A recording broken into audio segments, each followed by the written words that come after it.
The Grand Somnath Temple finds itself at the center of a political storm. Old letters, old debates, and now a fresh clash over history, faith, and politics. The BJP accuses India's first Prime Minister, Jawaharlal Nehru, of opposing the temple's reconstruction, while the Congress calls these claims lies and half-truths. BJP leaders say Nehru feared the move would hurt India's image as a secular nation. जो मानसिकता उस समय थी वही मानसिकता आज दिख रही है। मुस्लिम लीगी मानसिकता से प्यार, क्योंकि गठबंधन है, और सनातन हिंदू धर्म पर भीषण प्रहार, जो तब था वही अब है। The BJP cites Nehru's letters from the 1950s, arguing that he objected to government's participation in the temple's inauguration.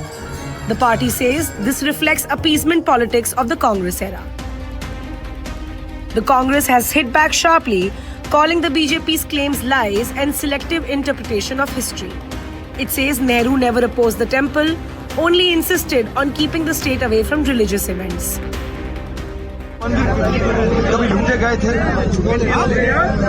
और फिर आजादी के बाद नए तरीके से यह मंदिर बनाए गए थे। आजादी के बाद तो देश के प्रधानमंत्री नरेंद्र मोदी नहीं रही, उस समय तो नहीं थी, फिर भी जवाहरलाल नेहरू की जमाने में ये सोमनाथ जी की मंदिर निर्माण नए सिरे से नहीं। According to the Congress, Somnath was built through public funds, not government money. Nehru's stand, it says, was rooted in constitutional secularism, not opposition to fate. Beyond history, the clash reflects a larger political divide between cultural nationalism and constitutional secularism. And once again, the past is being fought over in the present.